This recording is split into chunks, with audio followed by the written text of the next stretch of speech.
The prank that made my friend's family move overnight and he never knew it was me. Original post. Alright, so picture this. It's the mid-90s, I'm a middle schooler, and pranking my friends are practically a hobby. One Friday, I was hanging out with a couple of my buddies. Let's call them Derek, Jamie, and Sam. We were riding bikes after school, just goofing around when Derek suggested we make a quick stop by his place so he could feed a dog. I had read about a genius prank in Mad magazine, and suddenly I knew exactly what I wanted to try. The prank was classic. You lift the toilet tank lid, position the fill hose just right so it sprays water at the person who flushes it. Since the water doesn't fill the tank, the float bulb won't rise so the water keeps spraying until someone turns it off or fixes the hose. It was foolproof, or so I thought. As we got close to Derek's house, I put on my best desperate act. "Man, I really need to use the bathroom," I said, pretending to squirm. Derek told me no problem. He just needed to let the dog out and give it food and water. But then he said something that threw a wrench in my plans. To be honest, I need to go too. I panicked a bit. If he went before me, my prank was ruined. Luckily, he let me go first. I practically bolted upstairs, holding myself for dramatic effect, and Derek pointed me down the hall to the bathroom. Once inside, I lifted the toilet tank lid, positioned the hose just right, and closed it back up, picturing Derek's reaction as water would spray out. I went back downstairs, trying to look as casual as possible. A minute later, Derek ran up to use the bathroom, while the rest of us waited with our bikes outside. He came back down like nothing happened, so we hopped on our bikes and rode to the park. I tried fishing for any sign that he'd noticed the water, saying, "Man, you took long enough."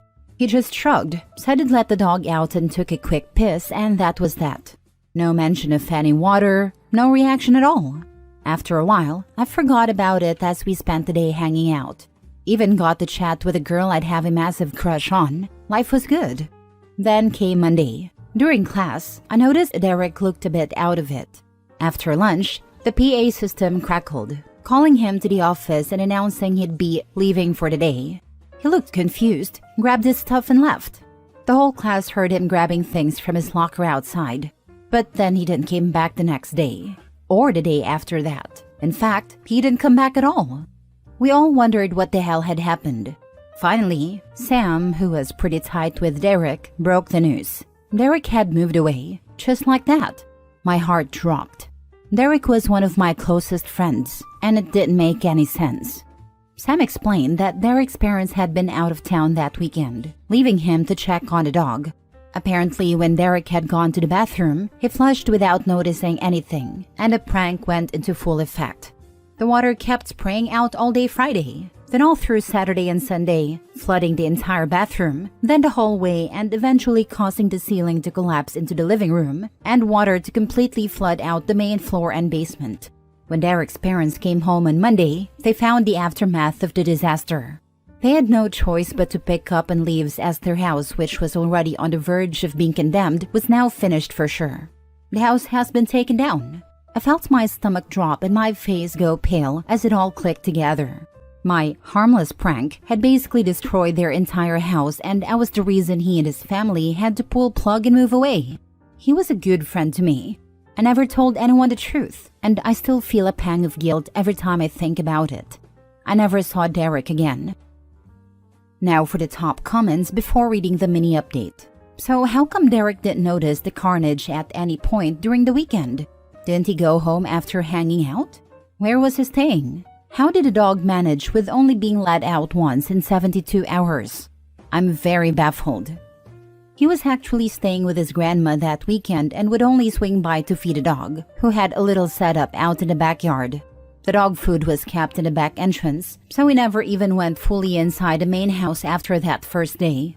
I've thought about this so many times, and the details still blow my mind. But yeah, the house was definitely destroyed by the time his parents got home. This is the greatest use of this sub I have ever seen. It's a real sliding doors moment you caused for someone else. Could you track him down? Find out how his life played out. Maybe it was better off. I've definitely thought about reaching out, but honestly, the anxiety always kicks in hard. I can't shake the feeling that his life probably didn't improve after that incident. His family didn't have a lot of money, and looking back, it was a pretty big mistake on my part. The thought of trying to reconnect and potentially reopening old wounds is a tough one to wrestle with. Still, a part of me wonders where life took him after all that. Man, I know you feel guilty already, but holy crap, this is really bad. Yeah, it's so bad, right? Like, as an adult now, I can see how truly devastating that prank was. He ruined people's lives. Financially ruining a family over a prank. Yeah, I don't know if I would be able to look at anyone in the face again after learning what happened. The intention was never to actually financially ruin anybody, but to harmlessly spray water at one of my friends. Definitely not something I ever thought would happen. Mini update.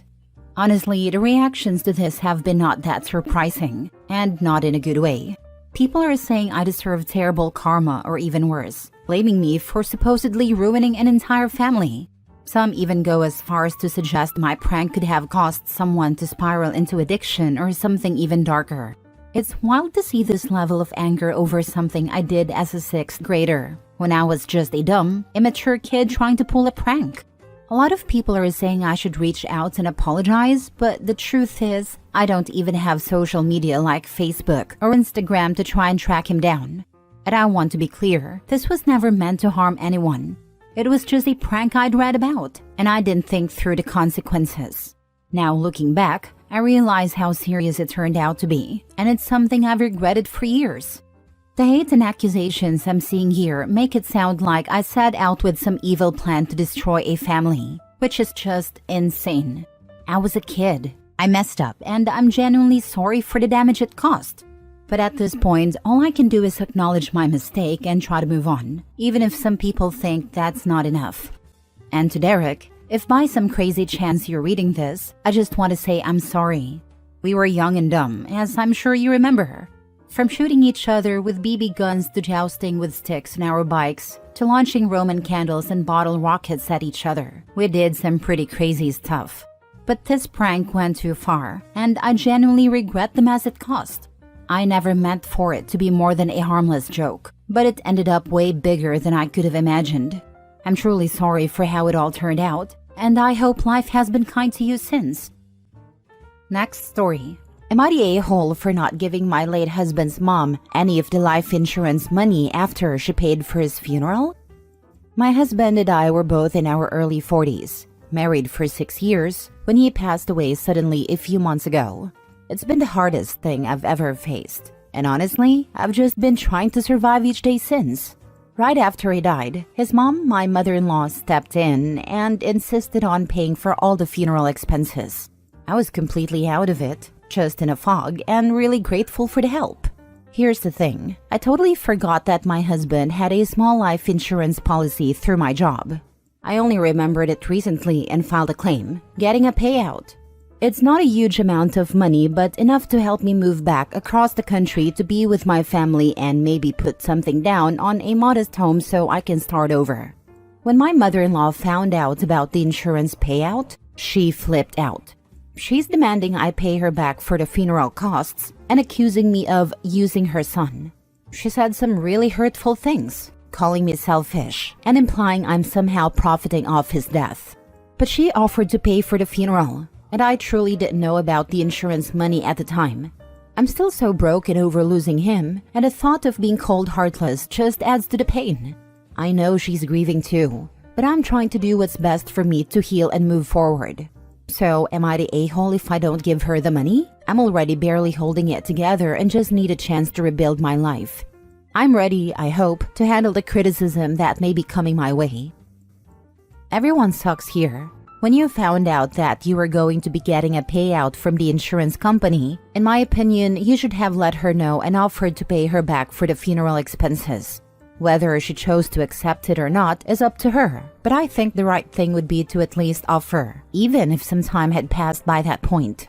Sounds to me though like she said some pretty cruel stuff. Seems like she crossed the line. On the plus side, you probably won't have to talk to her ever again anyways. Fair point. In just a few comments I've seen so far, you all have made points that I feel I would normally think of / work through, but my brain is just not there yet. Flight or fight mode, I think. Also think of the fact she lost her son. No one is in the best headspace. Seems fair to just give her half of the funeral expenses if you can, then cut all contact with her since you have no children. She crossed a line with her insults that can never be fixed or retracted. In other words, she showed her true nature. Don't forget mother-in-law is grieving too. I am child-free, so we'll never know what it is like to lose a child. But even losing an adult child must be a horrific experience. Mother-in-law stepped up to deal with the funeral expenses when OP was too out of it to deal with this aspect of her husband's death. The name calling is vile, but mother-in-law is hurting too. And I can see how she feels used now that she finds out OP got a pretty decent sum in insurance. You're the a-hole, to be honest. You should at least give her some of the money. Both of you are grieving, and it's common for people who are grieving to be a bit, not selfish, but self-centered as a way to protect themselves. I don't think you are a selfish person, but you are only thinking about yourself, which is understandable in a crisis. Here's the thing, funerals are not cheap, and his mother had to pay for the funeral and was supporting you. The least you can do is reimburse her. I am genuinely sorry for both of your losses, and I hope that the relationship was not damaged by this misstep, as you both will need each other. It's okay if you need to tell her that you needed to hear from some peers to realize the mistake. Thank you. I appreciate your honesty. Last story. Am I the a-hole for telling my dad he chose between me and his fiancée when he prioritized her surgery over mine? I, 17 female, have had a rocky relationship with my dad. My parents married after I was born, hoping to provide a stable family for me, but they divorced when I was 11 after my dad went to rehab, and things only worsened from there. During rehab, he met his current fiancée and they later had a kid, 6 female. Since then, my dad has been mostly absent from my life. Whenever I have important events, he either has an excuse or doesn't show. I'd estimate he's been present for less than half my events since their divorce. A few years ago, I was diagnosed with scoliosis, and initially surgery wasn't needed. However, my condition got worse, and I was finally scheduled for surgery on September 20 of this year. I told my dad about it months ago, expressing how much I needed his support this time, and he promised to be there. But later, he texted to say he'd planned a vacation that would keep him away until mid-December, just as my recovery period would be ending. It broke my heart, but I accepted it. Then, 2 hurricanes hit his vacation spot, and he told me he'd make my surgery. I felt a glimmer of hope, but then just a week before my surgery, he texted again saying his fiancée's lung cancer surgery had been scheduled for the same day, a few hours before mine, at a hospital 30 minutes away. He said he might not make it to my surgery. But with him, might not usually means won't. He added that this wasn't about who he loved more. That message shattered me. I realized that no matter how much I hoped, he might never give me the attention and support I needed. I broke down in my kitchen floor that day. After sitting with my feelings, I texted him to tell him how deeply his actions hurt me. I said it wasn't only about love, but about showing care, and that he'd given me hope only to let me down again. I questioned if his fiancée's surgery had really been scheduled last minute, or if he had known earlier but hadn't told me. I asked him to show he was my dad through his actions, not just his words. He responded, insisting the surgery was only scheduled the day he'd told me. But because he lied in the past to save face, I reached out to someone who might know the truth. I then sent a follow-up message, clarifying that my frustration wasn't with his fiancée. It was with his ongoing absence and lack of support. I said that even if his reasons were genuine, he could have at least shown some empathy. I told him I'd hoped he'd be a better father for my half-sister than he has been for me. In a final message, I made it clear that I was done putting in all the effort to maintain our relationship on my own. I told him that if he wanted to be my dad, I would gladly be his daughter, but if he chose not to, I would be fine with that too. He hasn't responded, and honestly, I'd prefer he sit with what I've said. For once, I hope he really thinks about his actions and the impact they've had on me. So, am I the a-hole? Girl, your father hasn't shown up for you your entire life. What makes you think he is going to do it now? And furthermore, why do you allow him to have that power over you? He is not your father. He is the male who impregnated your mother. Stop elevating him to father status. This man is going to support the person he is making his life with, not the child he walked away from years ago. He doesn't prioritize you, and he never will, no matter what words he uses or promises he makes. Good luck with your surgery and focus on your recovery. Thank you, I will. Lung cancer surgery for fiancé trumps daughter who still has mom scoliosis surgery. But otherwise, from what you've said about his reliability, not a-hole. Maybe send fiancé a note wishing her luck. And if it was a lie, crap will hit the fan. No way. If I had to choose between my daughter and husband, I would 100% choose my daughter.